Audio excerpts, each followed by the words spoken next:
পাকিস্তানের সবচেয়ে বড় ও খনিজ সমৃদ্ধ প্রদেশের বেলুচিস্তানের চলমান পরিস্থিতি নিয়ে সম্প্রতি সামাজিক যোগাযোগ মাধ্যমে বেলুচিস্তান স্বাধীন হয়ে গেছে এমন তথ্য ও ভিডিও ভাইরাল হয়েছে। অনেকে এই আন্দোলনের সঙ্গে বাংলাদেশের স্বাধীনতার স্থপতি শেখ মুজিবুর রহমানের ঐতিহাসিক সংগ্রামের তুলনাও টানছেন। তবে মাঠ পর্যায়ের বাস্তব চিত্র ও আন্তর্জাতিক রাজনৈতিক পরিস্থিতি বিশ্লেষণ করলে দেখা যায় স্বাধীনতার এই দাবি এখনো সামাজিক যোগাযোগ মাধ্যমের আলোচনা ও বিচ্ছিন্ন সংঘর্ষের মধ্যে সীমাবদ্ধ রয়েছে।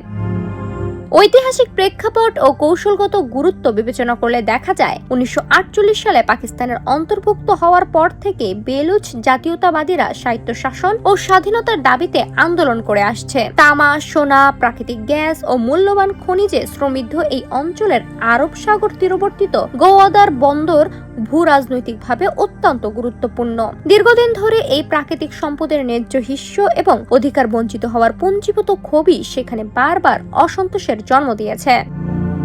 চলতি বছরের জুলাই মাসের সর্বশেষ পরিস্থিতি অনুযায়ী প্রদেশটিতে পাকিস্তানের নিরাপত্তা বাহিনী এবং সশস্ত্র বিচ্ছিন্নতাবাদী গোষ্ঠীগুলোর মধ্যে তীব্র সংঘর্ষ চলছে। পাকিস্তান সরকার অঞ্চলটিতে কঠোর সামরিক অভিযান অব্যাহত রাখলেও এখন পর্যন্ত বিশ্বের কোনো দেশ কিংবা জাতিসংঘ বেলুচিস্তানকে স্বাধীন রাষ্ট্র হিসেবে স্বীকৃতি দেয়নি। ফলে সামাজিক যোগাযোগ মাধ্যমে ছড়িয়ে পড়া তাৎক্ষণিক স্বাধীনতার দাবিগুলো বস্তুনিষ্ঠ নয়।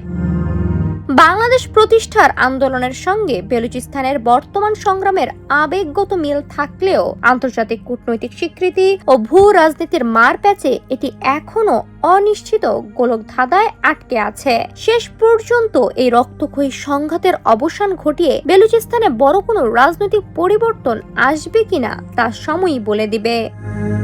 ডেস্ক রিপোর্ট, সোনালী নিউজ।